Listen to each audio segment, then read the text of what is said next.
আপনারা এটা খেয়াল করছেন কিনা জানি না, বাট এই লেভেলটাকে মার্কেট প্রচন্ড রেসপেক্ট করে চলতেছে।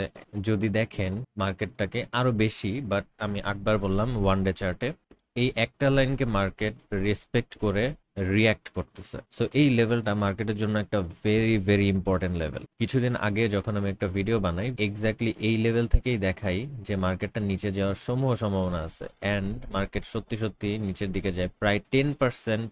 আমি মার্কেট প্রেডিক্ট করে ফেলি প্রায় 6 থেকে 7 হাজার চেঞ্জ। কিভাবে প্রেডিক্ট করলাম আপনারা যারা জানেন না, আমি ক্রিপ্টোতে কিছু লেসন্স দিয়ে থাকি। এভাবে যারা মার্কেট অ্যানালাইসিস করতে চান তারা আমাকে টেলিগ্রামে নক দিতে পারেন।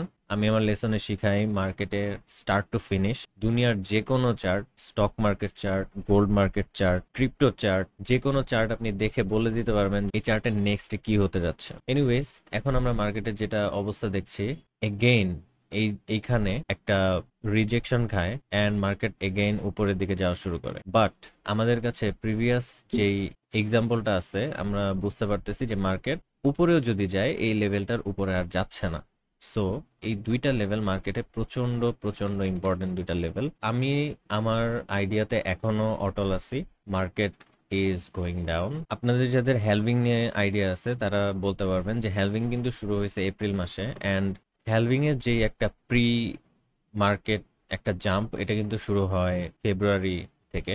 মার্চে আমরা new all time high hit করি 12 মার্চ 73,700। এই লেভেলটাতে টাচ করার পরে মার্কেট কিন্তু আর উপরের দিকে যাচ্ছে না, এবং হ্যালভিং এর লাস্টের দিকে মার্কেটে সবচেয়ে বেশি পাম্প দেখা যায় লাস্টের 3 মাস 4 মাসে। সো এখনো কিছু টাইম বাকি আছে, পরে মার্কেট কোথায় যাবে এটা নিয়ে আমি একটা ডিটেল অ্যানালাইসিস বানাবো। বাট নেক্সট মুভ আমার কাছে যেটা মনে হচ্ছে এটা হচ্ছে প্রথমে এখানে 59,000। আমার কাছে মনে হচ্ছে এই লেভেলটাতে আমাদের কামব্যাক করবে 50 থেকে 52 লেভেলে। মার্কেটের ওভারঅল ডিরেকশন কিন্তু আপওয়ার্ডসে, কিন্তু কারেন্ট যে ট্রেন্ডটা এটা কিন্তু ডাউনওয়ার্ডস ট্রেন্ড। এই ধরনের চার্টটা অ্যাজ এ হোল যদি আপনি চিন্তা করেন, এই ধরনের চার্টের পরে মার্কেট পাম্প করে, ঠিক আছে। অ্যান্ড এই চার্টটাকে যদি একবার মার্কেট ব্রেক করতে পারে আমরা 80-90 হাজারের নিচে থামবই না। তো বিফোর দ্যাট ইলেকশন একটা বড় পার্ট নিতে পারে। আমি লাস্ট ভিডিওটা যখন বানাইছিলাম তখন কিন্তু ওয়ারের নিউজটা আমার জানা ছিল না। আমি আসলে জিও পলিটিক্যাল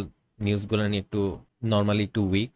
সো আমি একটু দেরিতে জানতে পারি, একদম আপ টু ডেট থাকি না, আমার আমার জানতে একটু সময় লাগে। প্রথম টার্গেট আমি ধরতেছি 59,200। সেকেন্ড আমার আইডিয়া যেটা হচ্ছে 52,000 থেকে 50,000-এর দিকে একটা আসতে পারে। এটা আসা ভেরি লজিক্যাল। এটা আসলে আপনার কিচ্ছু বলার থাকবে না।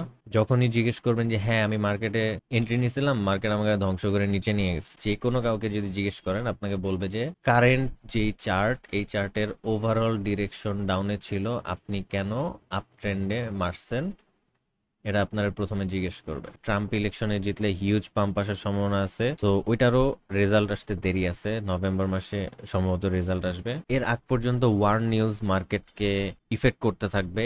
ইরান এবং ইসরায়েলের মধ্যে যেই সংঘর্ষ লেগে গেছে, এই সংঘর্ষ নিয়ে ঝামেলা মার্কেটে লেগেই থাকবে।